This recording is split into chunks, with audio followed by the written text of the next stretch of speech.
Assalamualaikum warahmatullahi wabarakatuh. Alhamdulillahirabbil alamin wa bihi nasta'in wa la umuri dunya waddin. Wassalatu wassalamu ala asrafil anbiya'i wal mursalin wa ala alihi wa sahbihi ajma'in. Tiada kata yang lebih utama kita ucapkan kecuali rasa syukur, alhamdulillah kehadirat Allah Rabbul Alamin. Pada pagi hari ini kita mendapatkan karunia yang luar biasa. Kita masih dibangunkan oleh Allah dalam keadaan sehat, dan kita diberi kekuatan untuk dapat datang ke tempat yang paling mulia dan paling bermanfaat, yaitu masjid, dan kita bisa sholat subuh tepat waktu berjamaah. Ya. Sholawat salam mudah-mudahan juga semoga selalu terlimpah, tercurah kepada junjungan kita Nabi Agung Muhammad Sallallahu Alaihi Wasallam beserta para keluarganya, para sahabatnya, dan orang-orang yang selalu mengikuti sunnah-sunnahnya. Sebagaimana kemarin sudah saya sampaikan, ya, saya ingin setiap datang ada salah satu yang berdiri dan mengenalkan diri. Mas, jangan kenalkan. Waalaikumsalam. Apa Mas? Ya. Nama saya Fatim, saya dari Garut. Aduh, ya. Terus komplit? Alhamdulillah. Komplit perkenalannya. Nah, perkenalannya komplit. Ya. Sekolah di SMA Muhammadiyah Wonosobo. Ya. Anak keberapa? Pertama. Anak pertama. Berapa jumlah saudara? Satu. Hanya satu? Oh. Terus cita-cita? Cita-cita banyak, Pak. Nah, satu yang paling pokok apa? Ketua PSSI. Ya? Oh, ketua PSSI. Ya, berarti hobi sepak bola. Ya, hobi sepak bola. Ya. Takim ya? Mustaqim. Oh, takim tuh, ya. Pada pagi hari ini, sebagaimana dulu sudah saya sampaikan, kamu punya tugas untuk cari ayat berkaitan dengan apa? Masih ingat? Ibadah. Nah, ada yang sudah ketemu surat tentang masalah ibadah? 5-6. Coba dibacain, Mas.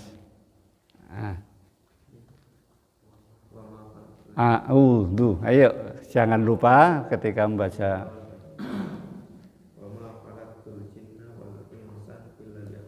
Ya, lihat betul. Siapa yang tahu artinya? Ya, masih sekalian. Dan tidaklah kami menciptakan manusia Dan jin. Nah, Dan tidaklah kami menciptakan jin dan manusia melainkan untuk beribadah kepadaku. nah, betul. Ya, yang lain ditulis ya. Ad-Dzariyat 56. Kalau tidak salah surat ke-51 kalau tidak salah. Ya. Dicari, terus ditulis yang bagus, terus diartikan, ya, diartikan. Ya. Jadi dalam ayat itu kita diberitahu oleh Allah sebetulnya apa toh kemauan Allah tentang menciptakan jin dan manusia. Nah, jadi yang pertama kita harus tahu ya, bahwa di alam semesta ini hanya satu, pencipta itu hanya satu. Tidak ada yang lain. Siapa? Allah Subhanahu wa ta'ala. Nah, selain Allah tidak ada yang dapat menciptakan. Nah, ya, karena yang namanya mencipta itu dari tidak ada menjadi ada. Nah, ya, bukan merubah. Ya, kalau selain Allah itu hanya bisa merubah. Ya, ya, ya, dari contohnya ya dari biji, nah dia berusaha untuk supaya nanti bisa tumbuh, maka dia ditanam, nah maka tumbuh itu merubah. Nah, karena kalau tidak ditanam ada yang tidak bisa tumbuh, ya, nah itu namanya manusia. Tapi selain Allah tidak ada, ngerti-ngerti bim salabim, ono, nah itu sulapan. Sulapan itu bukan menciptakan dari yang tidak ada menjadi ada, tapi apa hanya ngalih, ya, memindahkan dari satu tempat ya, di tempat yang lain, tapi dengan trik tertentu sehingga kelihatannya tidak ada menjadi ada. Tapi sebetulnya sudah ada itu, barangnya sudah ada, tapi ya, disembunyikan di satu tempat kemudian dipindahkan ke tempat yang lain sehingga kelihatannya dari tidak ada ke ada. Nah, Allah itu adalah Sang Pencipta yang maha sempurna. Ya. Sang Pencipta maha sempurna. Ya. Dan Allah yang maha luar biasa itu ketika menciptakan itu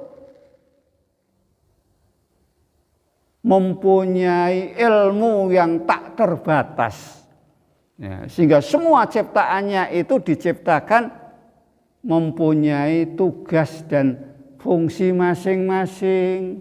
Nah, ya, salah satu contoh ya, di dalam tubuh kita ini ada namanya jantung. Ya. Punya semua enggak jantung? Tempatnya di sebelah mana? Di mana jantung? Di dada. Sebelah mana? Sebelah kiri. Nah, ya. Jantung itu di sebelah ya. Dan besarnya menurut penelitian itu adalah sebesar kepalan tangan kita yang kiri. Nah, jadi jantung itu setiap kamu ya, jantungnya sakmono kuwi. Awake gede ya jantungnya lebih gede lah ya. Ya. Dan apa? Jantung itu bekerja 24 jam satu hari. Ya. Bekerja berapa? 24 jam. Ya. Dan dia tidak seperti kita tidur lama, enggak. Dia hanya istirahat di antara dua denyutan.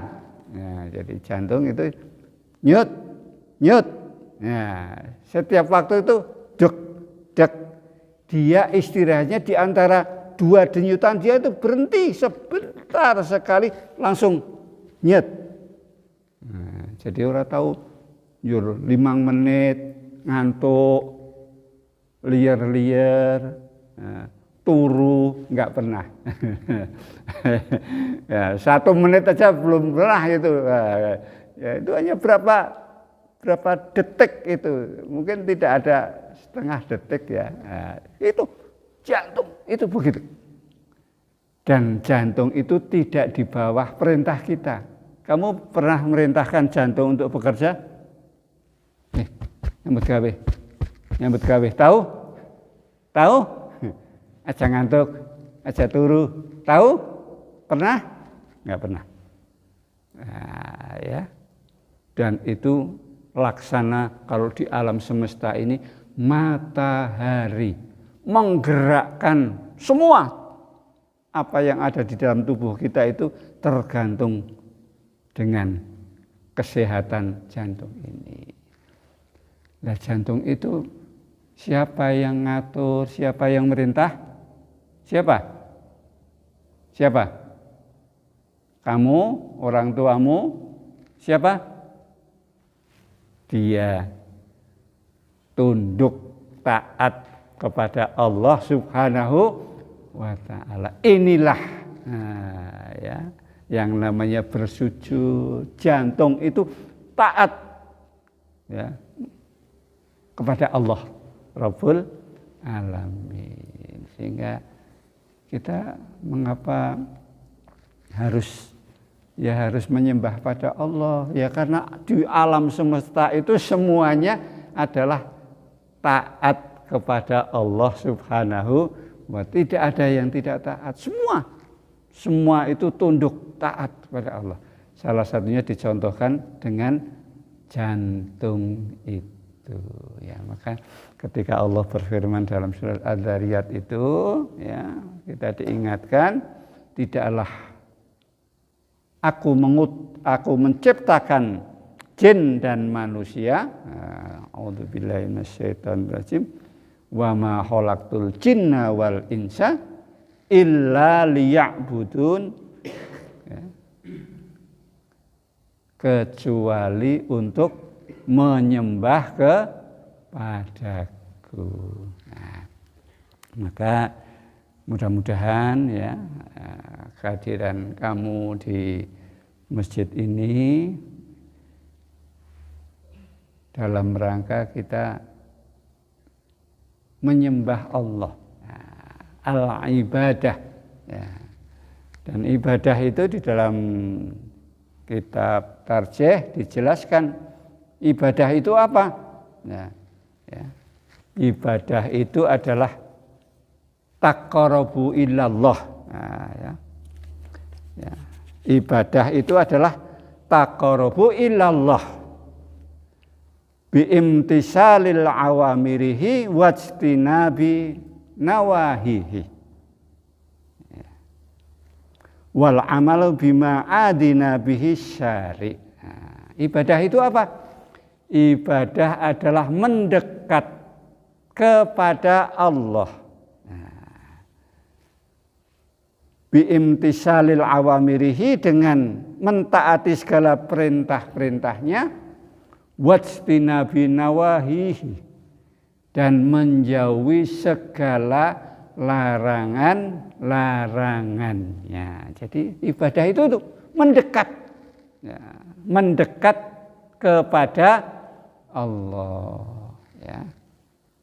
Allah berjanji ketika ada seorang hamba itu mendekat dengan berjalan ya, maka Allah lebih mendekat kepada dia dengan berjalan cepat.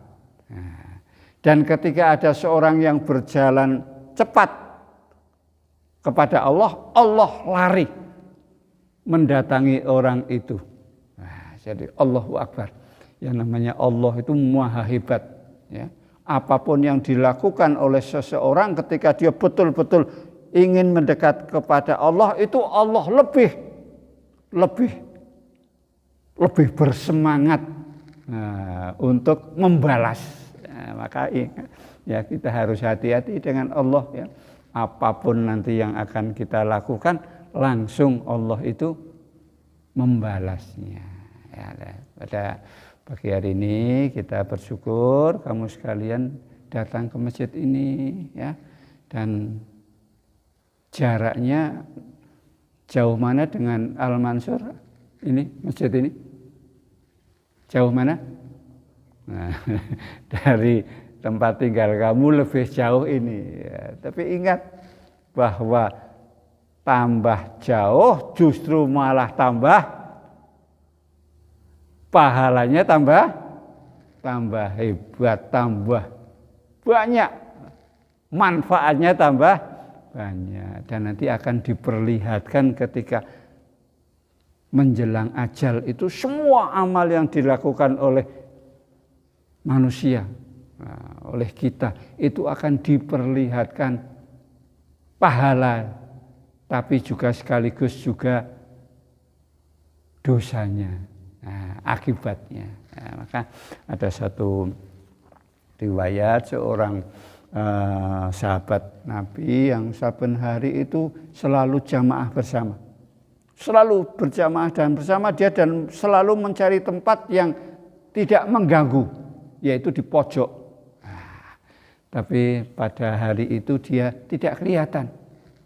Dan kemudian Rasul sallallahu alaihi wasallam bertanya, "Tahukah kamu si fulan ngapa enggak datang?" Ya. Tidak ada sahabat yang tahu, maka kemudian Rasul sallallahu alaihi wasallam langsung, "Rumahnya mana?" Nah, ditunjukkan rumahnya, ternyata rumahnya jauh banget. Rumahnya jauh banget. Nah, dan Rasul sallallahu alaihi wasallam langsung apa? Mendatangi bersama sahabat yang lain ke rumah itu yang enggak sedih. Dan ternyata rumahnya memang sangat jauh. Nah, sampailah di rumah itu, kemudian diketuk pintu, yang keluar adalah istrinya. Nah, kemudian setelah salam ditanyakan, "Adakah suamimu?" "Ada." "Mengapa tidak datang ke masjid?" "Dia sudah meninggal." Nah, jadi tidak datang jamaah ke masjid hanya karena apa? Karena memang sudah tidak bisa datang karena sudah meninggal. Dan Rasulullah SAW bertanya, "Apa kejadian yang kamu alami ketika suamimu akan meninggal?" Nah, maka disampaikan, "Suami saya mengaduh 3 kali. Mengaduh 3 kali. Aduh. Nah, dan ternyata mengaduh itu bukan karena sakitnya, tidak hanya sakitnya akan meninggal, tapi ada sesuatu. Nah, maka istrinya tanya, "Mengapa kok suami saya mengaduh 3 kali?" Nah, maka Rasulullah SAW menerangkan, "Ketahuilah bahwa ketika ada orang yang akan meninggal, maka akan diperlihatkan ya, pahala dan dosanya selama hidup.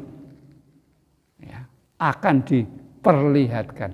Dan suamimu ketika itu diperlihatkan pahalanya dia datang ke masjid."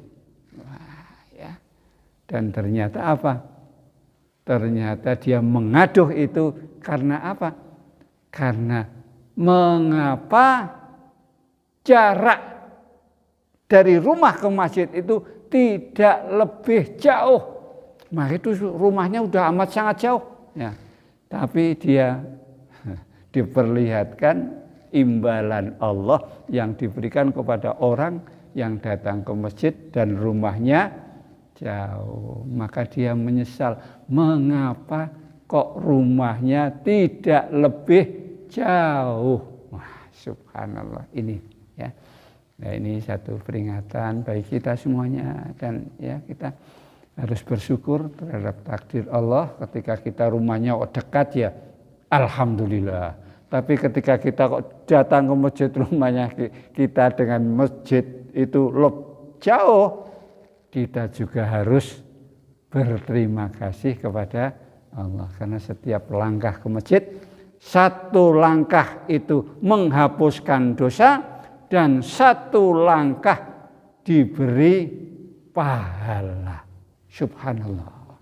Kamu tadi datang ke sini ngitung enggak berapa jumlahnya? Ya, satu langkah dihapuskan dosanya, dan satu langkah diberi pahala. Ya. Nah, ini barangkali pada pagi hari ini dulu yang bisa kita pelajari. Ya, mudah-mudahan kita semua masih diberi waktu untuk dapat selalu datang ke masjid, karena termasuk salah satu sunnah orang laki-laki yang sudah dewasa, maka sholatnya itu adalah di masjid. Sholat wajib itu di masjid, itu sunnahnya. Ya. La haula wala quwata illa billah. Ya. Nasrun minallah fatun qarib. Astagfirullahaladzim. Mari kita akhiri dengan doa penutup majelis bersama. Ya. Bismillahirrahmanirrahim. Subhanakallahumma wa bihamdika asyhadu an la ilaha illa anta astaghfiruka wa atubu ilaik walhamdulillahirabbil alamin. Assalamualaikum warahmatullahi wabarakatuh.